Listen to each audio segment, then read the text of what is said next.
आज यहाँ पे आए हुए सभी भाइयों बहनों, माताओं, बुजुर्गों, बच्चों, आप सब लोगों को मेरा नमस्कार, सबको मेरा प्रणाम है। सबसे पहले बच्चों का बहुत बहुत स्वागत है। मुझे पता चला कि बहुत सारे स्कूलों के बहुत सारे बच्चे आए हुए हैं और बच्चे ही देश का भविष्य हैं, बच्चे ही समाज का भविष्य हैं। आगे चल के समाज को और देश को आप ही लोगों को संभालना है। अभी जैसे बताया गया कि हम 50वां विश्व पर्यावरण दिवस मना रहे हैं। 1972 में यूएन जनरल असेंबली ने इसकी शुरुआत की थी। तो जब शुरुआत की होगी तो लगा होगा कि दुनिया में प्रदूषण बहुत बढ़ता जा रहा है, प्रदूषण को रोकने की जरूरत है। जब जब हम विकास की बात करते हैं कि डेवलपमेंट होना है, विकास होना है, तो माना जाता है कि विकास के साथ साथ प्रदूषण तो होगा ही होगा।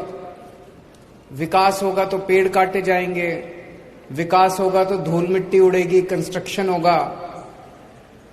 तो अपने को एक तरफ तो 50 साल हो गए विश्व पर्यावरण दिवस मनाते हुए, लेकिन अगर देखें तो इन 50 सालों में प्रदूषण कम होने की बजाय प्रदूषण बढ़ा ही है पूरी दुनिया के अंदर। अपने देश में भी अगर देखें तो पूरे देश में कोई भी शहर, कोई भी गांव, कोई भी मोहल्ला उठा के देख लो, हर जगह प्रदूषण बढ़ा है। एक जगह प्रदूषण घटा है पूरे देश के अंदर, और वो है दिल्ली।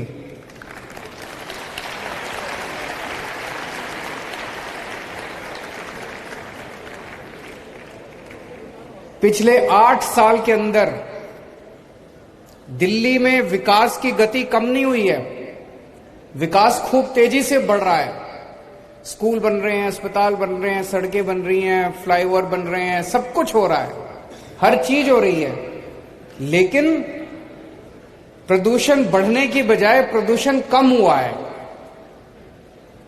वो इसलिए क्योंकि दिल्ली के 2 करोड़ लोगों के साथ मिलके हम लोगों ने, इतने सारे बच्चों के साथ मिलके, आप लोग भी सारे इको क्लब से हैं मुझे बताया गया, आप लोग भी अपने अपने स्तर के ऊपर प्रचार प्रसार सब कुछ कर रहे हैं। हम सब लोगों ने मिलके दिल्ली के अंदर विकास की गति कम नहीं होने दी, लेकिन साथ साथ प्रदूषण को कम किया है। अगर मैं केवल ऐसे ही कह दूं तो आपको लगेगा केजरीवाल झूठ बोल रहा है। मैं आपको आंकड़े देता हूं। 2016 के मुकाबले 2022 में हम PM 2.5 और PM 10 कहते हैं ना, 2 तरह का प्रदूषण होता है। PM 10 मोटे पार्टिकल्स होते हैं, PM 2.5 महीन पार्टिकल्स होते हैं जो प्रदूषण के होते हैं हवा के अंदर। दोनों में PM 2.5 में भी और PM 10 में भी 30% कमी आई है पिछले 7 साल के अंदर। 30% बहुत बड़ा होता है, 30% कमी आई है। 2016 में जो बहुत खराब दिन थे, प्रदूषण होता है ना, जब पूरा आसमान हम देखते हैं, पूरे आसमान में प्रदूषण ही प्रदूषण हो गया, सांस लेना मुश्किल हो जाता है। 2016 वाले साल में 26 दिन ऐसे थे जब दिल्ली गैस चैम्बर बन गई थी, दिल्ली में सांस लेना मुश्किल था। 2022 में केवल 6 दिन ऐसे थे जब दिल्ली में प्रदूषण का स्तर खराब था। 2016 में 26 दिन खराब थे, 2022 में 6 दिन खराब थे। थोड़ा सा इंतजार करो, मुझे पूरी उम्मीद है दिल्ली वाले मिलके ये 6 दिन भी खत्म कर देंगे। आने वाले सालों में 1 दिन भी खराब नहीं होगा। फिर कौन, कितने दिन अच्छे थे, बहुत अच्छे। 2016 में 109 दिन ऐसे थे जो बहुत अच्छे थे, प्रदूषण बिल्कुल नहीं था, साफ आसमान, साफ। और 2022 में 163 दिन ऐसे थे जो बहुत अच्छे थे। धीरे धीरे धीरे धीरे करके अपने को 352 दिन, हर दिन साफ होना चाहिए, ऐसी दिशा के अंदर अपने को लेके जाना है। मैं पढ़ रहा था हमारी दिल्ली सरकार ने, दिल्ली के लोगों ने क्या क्या किया है। एक हम लोगों ने नारा दिया था, युद्ध प्रदूषण के विरुद्ध। वो केवल नारा नहीं था, इतने काम किए, इतनी लंबी लिस्ट है कि हमने प्रदूषण रोकने के लिए क्या क्या काम किए, इतने सारे काम किए।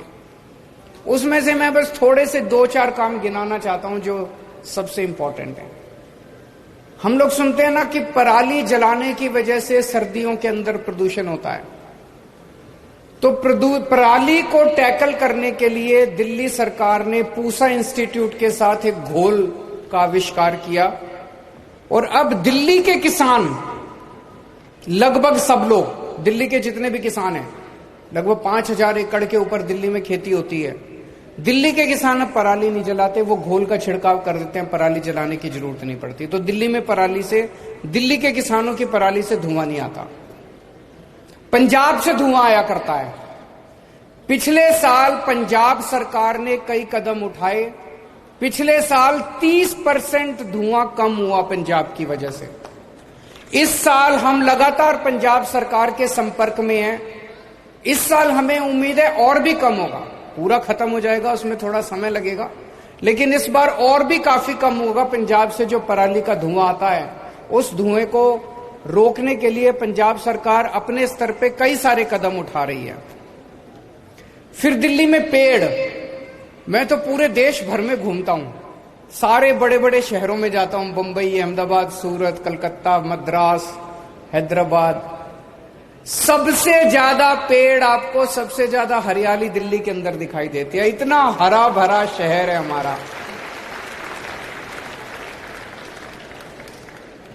पूरे देश में हर शहर के अंदर पेड़ कम होते जा रहे हैं, विकास होता जा रहा है, सड़कें बन रही हैं, बिल्डिंग बन रही है, पेड़ काटे जा रहे हैं, पेड़ कम हो रहे हैं। दिल्ली अकेला शहर है जहां पेड़ों की संख्या बढ़ती जा रही है। 2013 में दिल्ली की जितनी जमीन है उसका 20% भाग पेड़ों का था, उस पे पेड़ थे, ट्री कवर था। आज 20% से कम होने की बजाय 23% हो गया, 3% बढ़ गया पेड़ों का कवर। उसका कारण क्या है? हम लोग इतना हर साल इतने पेड़ उगाते हैं, इतने पेड़ उगाते हैं। इस बार भी दिल्ली सरकार ने टारगेट रखा हुआ है, 52 लाख पेड़ लगाएंगे इस बार हम लोग। और ये हम अकेले नहीं लगाएंगे, दिल्ली के लोगों के 2 करोड़ लोगों के साथ मिलकर लगाएंगे। 52 लाख पेड़, 52 लाख पेड़ लगाएंगे। और हम ये भी देखते हैं, कई बार सरकारी कार्यक्रमों में आप देखते हो पेड़ लगाया, कोई ध्यान नहीं दिया, 10 दिन में पेड़ खत्म हो गया। ऐसा नहीं है। हम ये भी देखते हैं कि सर्वाइवल रेट पेड़ों का कैसे बढ़ाया जाए। दिन ब दिन, साल दर साल सर्वाइवल रेट जो है पेड़ों का, उसको भी बढ़ाने के लिए काम किया जा रहा है। दूसरा, एक तरफ विकास हो रहा है, विकास की वजह से मान लो नई सड़क बनती है तो पेड़ तो काटने ही पड़ते हैं, तो पेड़ तो काटते हैं, लेकिन अब हमने ट्री ट्रांसप्लांटेशन पॉलिसी बनाई है। अब टेक्नोलॉजी आ गई कि आप अगर कोई बड़ा पेड़ काटोगे तो उसको काटने की जरूरत नहीं है, उसको खराब करने की जरूरत नहीं है, उसको नीचे से जड़ों के साथ पेड़ को निकालते हैं और कहीं और जाके लगा देते हैं। इसको ट्री ट्रांसप्लांटेशन बोलते हैं। तो इस टेक्नोलॉजी का दिल्ली के अंदर बहुत जबरदस्त तरीके से इस्तेमाल हो रहा है। हमने अपनी पॉलिसी बदली और हमने कहा कि भाई पेड़ अगर काटोगे तो 2 काम करने पड़ेंगे। एक पेड़ काटने पे आपको 10 नए पेड़ लगाने पड़ेंगे, नए पौधे लगाने पड़ेंगे, ये तो करना ही है। इसके अलावा जो पेड़ काटा उसको गिराना नहीं है, उसको जड़ों के साथ नीचे से उठा के कहीं और ले जाके लगाना है। इसकी वजह से हमारे पेड़ जो है पुराने कई पेड़ ऐसे होते हैं 2-2 साल 400 साल पुराने पेड़ हैं, वो तो एक बहुत बड़ी धरोहर है, हमारा एसेट है। उन पेड़ों को हम कैसे खराब होने दे सकते हैं? इसके अलावा जो इंडस्ट्रियल पोल्यूशन है, दिल्ली के अंदर जो इंडस्ट्रियल एरियाज थे वहां जो ईंधन इस्तेमाल किया जाता था उसका बहुत पोल्यूशन होता था। हमने सारा पोल्यूटिंग फ्यूल जो है वो खत्म कर दिया। अब पीएनजी इस्तेमाल होता है, पीएनजी से पोल्यूशन नहीं फैलता। तो इंडस्ट्रियल पोल्यूशन भी एक तरह से हम लोगों ने दिल्ली में खत्म कर दिया। और आईआईटी कानपुर के साथ मिलकर हमने एक नया टेक्नोलॉजी का आविष्कार किया है दिल्ली में। जैसे अगर मैं कहूं, अभी मेरे को लग रहा है मैं सड़क पे जा रहा हूं कि पोल्यूशन बहुत ज्यादा है। अब मुख्यमंत्री होते हुए मेरे को ये नहीं पता ये पोल्यूशन किस वजह से है। ये मिट्टी का पोल्यूशन है, ये ट्रांसपोर्ट का पोल्यूशन है, ये इंडस्ट्री का पोल्यूशन है, ये पराली का पोल्यूशन है। ये कहां से आ रहा है पोल्यूशन, किस वजह से पोल्यूशन हो रहा है? तो अगर मुख्यमंत्री होने के नाते मेरे को ये पता चल जाए इस वक्त दिल्ली में पोल्यूशन इस वजह से हो रहा है, तो मैं उस एक्टिविटी को बंद कर सकता हूं, उस एक्टिविटी को कम कर सकता हूं। इसको कहते हैं real time basis, real time source apportionment, कि रियल टाइम बेसिस पे हमें पता चले, सरकार को पता चले कि इस टाइम पोल्यूशन किस वजह से हो रहा है। अभी तक ये टेक्नोलॉजी अवेलेबल नहीं थी कहीं भी। दिल्ली सरकार के कहने से आईआईटी कानपुर ने इस टेक्नोलॉजी का इजाद किया और अब हमें पता चलता है कि इस टाइम पोल्यूशन किस वजह से है।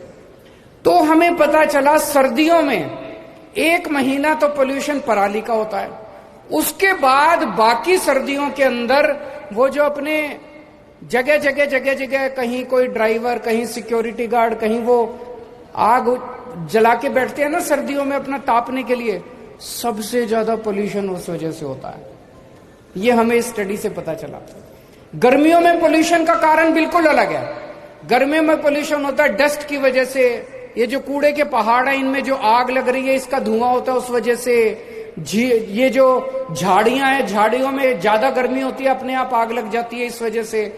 तो जब हमें पता चल रहा है कि किस वजह से पोल्यूशन हो रहा है, उन चीजों को स्पेसिफिकली टारगेट करके हम पोल्यूशन कम कर पा रहे हैं। इससे बहुत फायदा हुआ है हम लोगों को। इसके अलावा हॉटस्पॉट वो होते हैं पूरे दिल्ली के अंदर, कुछ इलाके ऐसे हैं जहां सबसे ज्यादा पोल्यूशन है। ऐसे 13 इलाकों की लिस्ट बनाई गई है, 13। वहां पोल्यूशन, जैसे आनंद विहार उनमें से एक है, वहां पोल्यूशन सबसे ज्यादा है। तो वहां फिर हम लोगों ने ज्यादा फोकस किया और फोकस करके वहां पोल्यूशन करने वाली जो कारण है उनको हम कम करने की कोशिश कर रहे हैं।